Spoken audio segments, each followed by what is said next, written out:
Mmh.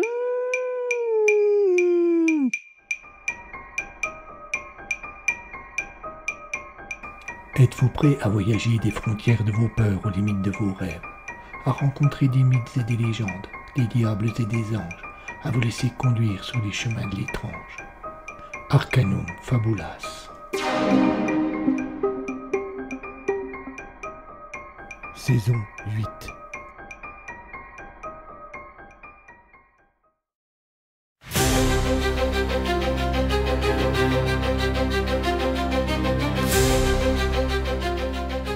Je suis le lieutenant de police Solange Chocan et j'ai en charge l'enquête sur le meurtre d'Alice Ménestrel.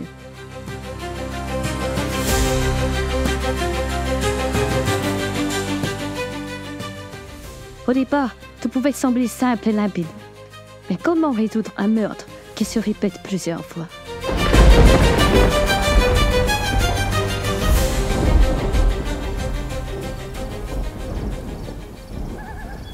Épisode 8.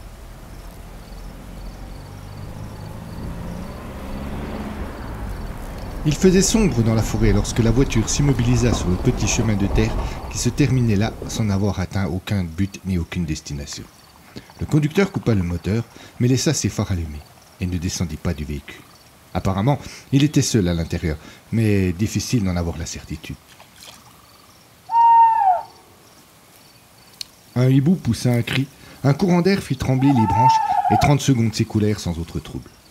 Les phares de la voiture s'éteignirent enfin. La porte grinça et le chauffeur sortit. Il posa ses pieds dans la flaque de boue et lâcha un juron. Mais il était trop tard. Ses chaussures de ville, très bien cirées et bien propres jusque-là, étaient bonnes pour le nettoyage. Il passa devant sa voiture, scruta les alentours, mais la nuit ne lui fit aucune révélation. Il s'appuya contre le capot et mit les mains dans les poches de sa veste pour tenter de lutter contre le petit tremblement qui agitait toute sa personne. Le froid? Pas seulement. Le rendez-vous qui l'attendait pouvait sans aucun doute le stresser au plus haut point. Comment avait-il pu se laisser entraîner dans cette histoire? Aucun doute, il avait manqué de discernement. Il voulait convaincre son interlocuteur qu'il était temps de renoncer, mais il savait pertinemment que cela ne serait pas chose facile.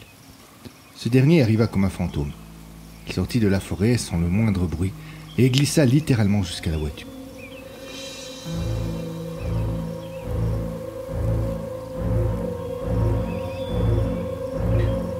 En le voyant apparaître, le conducteur se redressa, sortit les mains de ses poches et se prépara immédiatement à argumenter.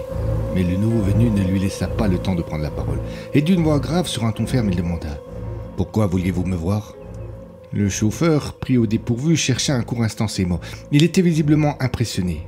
Le type était grand, large, et ce visage peint en blanc et avec ses yeux et cette bouche cernée de noir, cela pouvait laisser sans voix.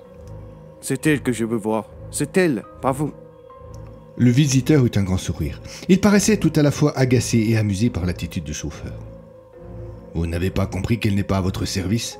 Elle décide de tout, et elle est la seule à commander. Soyez heureux qu'elle m'ait envoyé. » Le chauffeur réalisa qu'il n'avait pas d'autre choix. Soit il renonçait, et il s'en allait à ses risques et périls, soit il parlait à cet étrange émissaire.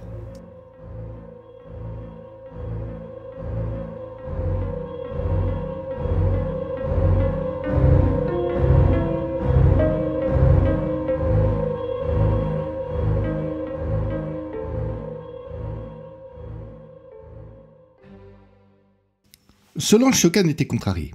Elle avait cherché à voir Sam Ménestrel, mais ce dernier n'était ni sur son chantier, ni à son domicile. C'est pourtant lui qu'elle était le plus pressé d'interroger. Elle était persuadée qu'en observant bien sa réaction au moment où elle montrerait les photos, elle saurait de suite s'il avait un rôle dans cette histoire. Cette certitude était sans doute un peu prétentieuse, mais si Solange avait de nombreuses qualités, la modestie n'en faisait sincèrement pas partie. Et puis, il est vrai que, par le passé, ce feeling qu'elle était persuadée maîtriser l'avait naturellement mis sur les bonnes pistes. En fait, il l'avait également parfois induit en erreur, mais elle ne paraissait pas s'en souvenir aussi bien. De toute façon, elle devrait attendre pour le mettre en œuvre de pouvoir interroger Sam.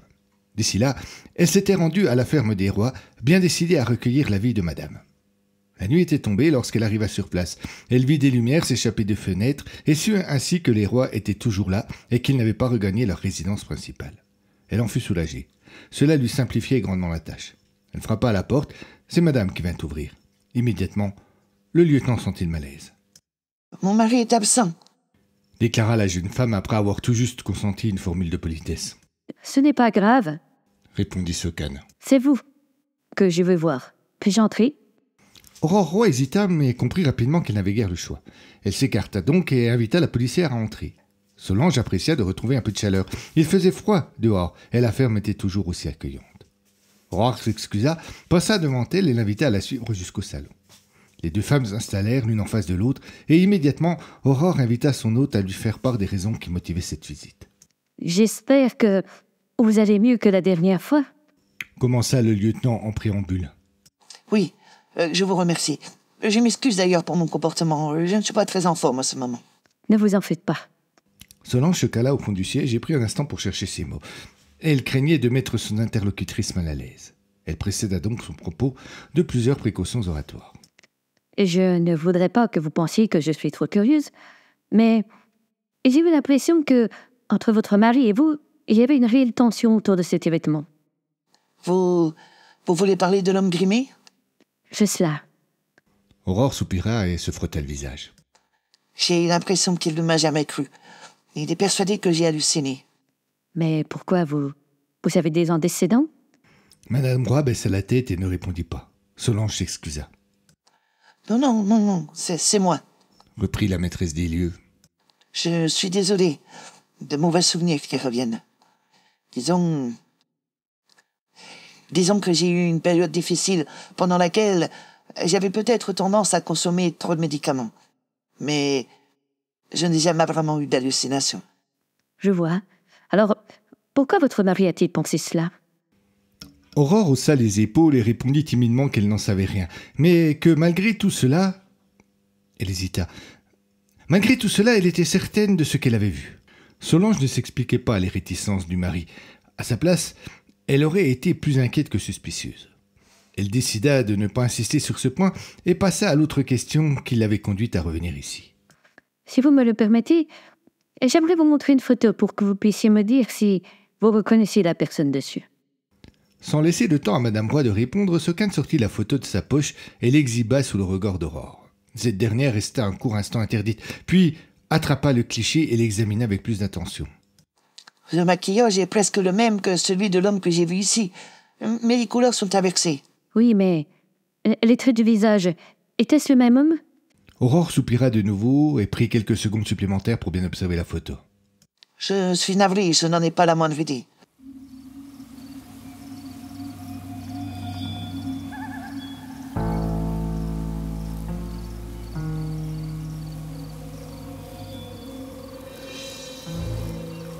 Je veux tout arrêter maintenant. Le chauffeur cherchait à ne pas montrer la peur qui lui tordait les boyaux. Il se forçait à fixer son interlocuteur, mais ce dernier n'était pas dupe. Il savait parfaitement quel sentiment il pouvait inspirer aux gens. Il fit un sourire. « On n'annule pas un contrat avec le diable, monsieur. Ni vous ni elle n'êtes le diable. Nous sommes sans doute ceux qui s'en approchent le plus. » Son visage se figea, ses yeux brillèrent d'une malice indescriptible, et il affichait un sourire glaçant. Il ne fallut pas plus pour mettre le chauffeur mal à l'aise. Il se redressa et, en rejoignant la portière de sa voiture, répéta. « On arrête tout, et c'est tout. » Il saisit la poignée, mais lorsqu'il voulut ouvrir sa voiture, l'autre fit 3 pas et d'un geste de la main l'empêcha. « Tout cela est un peu court, monsieur. Pourquoi renoncez-vous aussi facilement ?» Le ton avait un peu changé, il se faisait moins menaçant et le chauffeur retrouva de l'assurance. « C'est la pointe tourneuse qui ne me convient pas. À la police me tourne autour. » Vous êtes naïf? Vous deviez bien vous douter que cela attirerait ces gens-là. Le chauffeur baissa la tête et fit alors une révélation. Je n'y ai pas cru. Pardon, c'est un homme grimé? Je n'y ai pas cru. Insista le chauffeur. Pas cru à quoi? Que vous sachiez vraiment le faire. Que vous pouviez le faire. Il y eut un court silence et l'on put lire la surprise sur le visage du grimé, juste avant qu'il n'éclate d'un rire gras et sans doute exagéré. Il n'y avait pas cru. Il avait joué le jeu, s'était prêté à la cérémonie, avait signé avec son sang, mais il n'y avait pas cru. Encore un de ces types en quête de sensations fortes, mais toujours pressé de retrouver la sécurité de son petit univers. Il n'en serait pas de même, cette fois-ci. Vous n'y avez pas cru, vous êtes déjà prêt à tout arrêter, et pourtant, nous avons à peine commencé. C'est que... N'en dites pas plus. Vous voulez arrêter? Vous connaissez le prix. Vous avez la carte. Utilisez-la ou alors nous irons jusqu'au bout.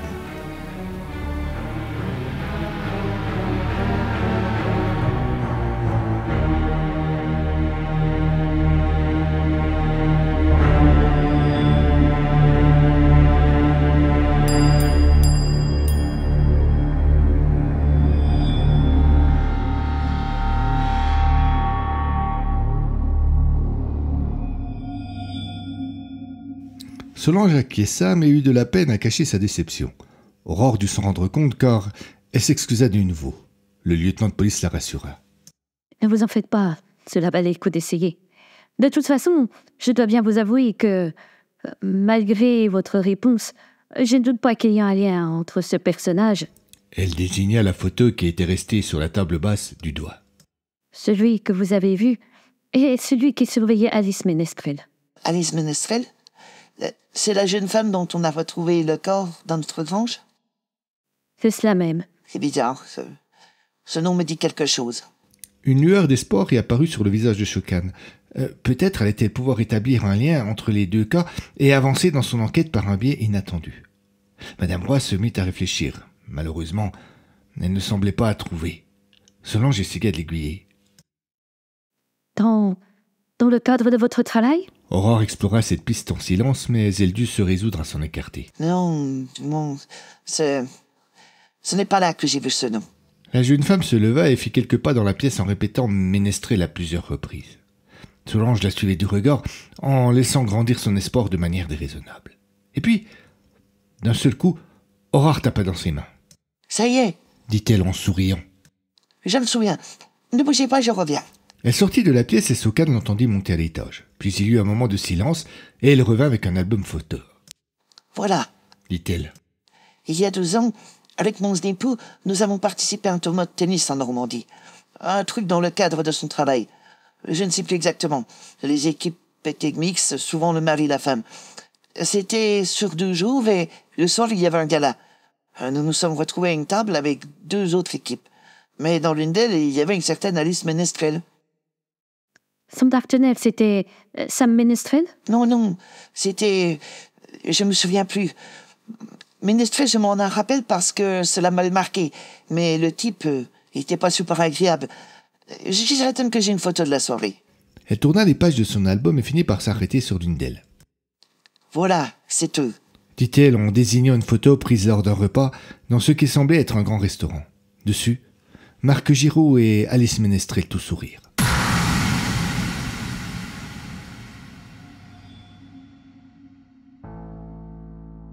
Le chauffeur tira une carte de jeu de sa poche et la regarda sans paraître la voir. L'homme grimé en face de lui restait immobile, attendant la décision de son interlocuteur. Comme celle-ci ne venait pas, il mit fin à l'échange. « Je vois que vous n'arrivez pas à prendre une décision. » Il tourna les talons et s'éloigna en direction de la forêt. Le chauffeur l'interpella. La police m'inquiète. L'homme grimé se retourna en souriant. « Vous savez bien qu'il y a toujours un risque à faire le mal. » Vous n'étiez pas obligé d'attirer leur attention sur nous? Il revint vers le chauffeur. « Nous sommes les seuls à décider de ce qui nous oblige ou pas. Nous poursuivons d'autres objectifs que votre simple désir de vengeance. » Le chauffeur se sentit intimidé par l'attitude de son interlocuteur. Il avait dans les yeux et sur le visage une expression qui confinait à la démence. Avec maladresse, il se dégagea de l'emprise de l'homme grimé qui se tenait tout proche de lui. Sans ajouter mot, il monta dans sa voiture. Dans la vive lumière des phares, l'autre était toujours là, le fixant avec le même regard fou.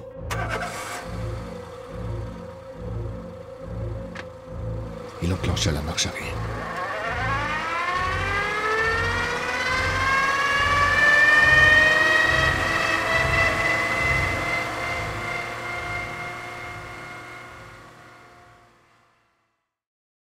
Solange avait eu du mal à rester concentrée sur la fin de la conversation avec Madame Roy. Elle avait obtenu des compléments d'information qui, de fait, n'avaient que confirmé ce qu'elle savait déjà. Alice et Marc étaient amants et ne s'en cachaient pas forcément. Cela avait dû être dur pour Sam qui n'avait pas pu ne pas savoir. Si l'affaire avait toujours été une simple affaire de meurtre, pas de doute que tout cela aurait encore renforcé les soupçons qui pouvaient peser sur le mari.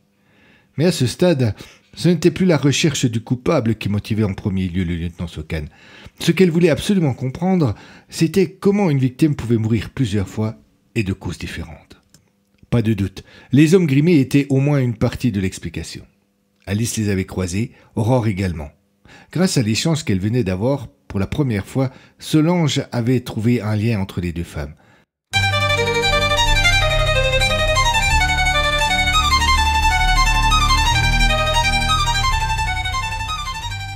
Comme elle quittait la ferme et s'apprêtait à monter dans la voiture, un bruit de moteur attira son attention. Une voiture vint stopper juste à côté de la sienne.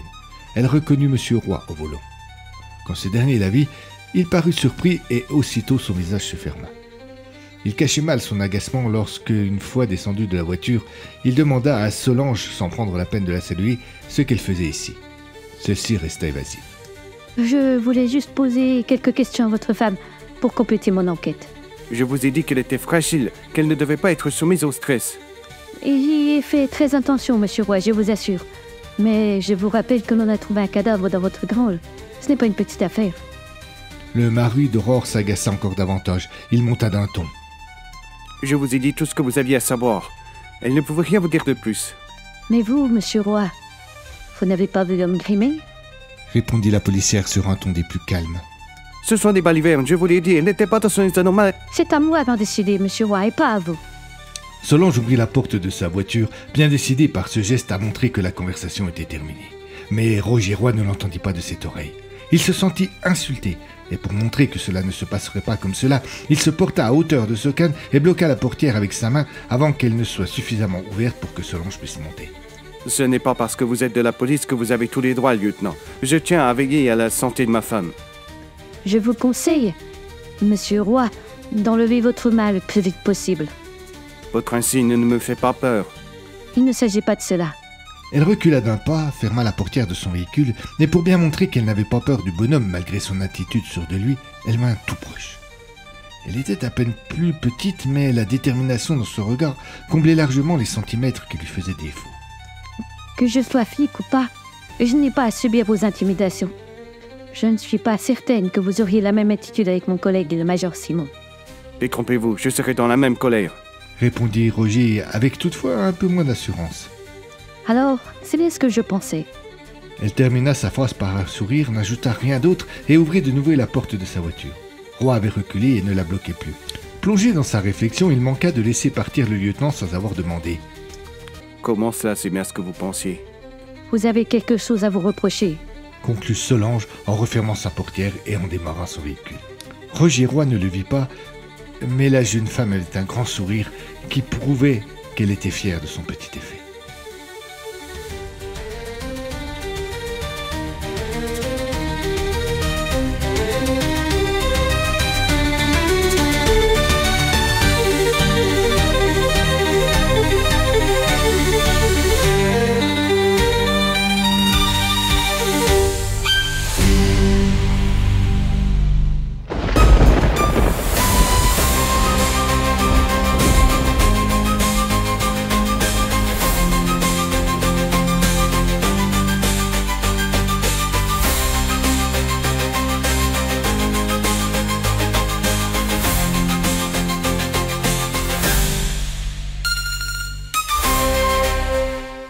À suivre.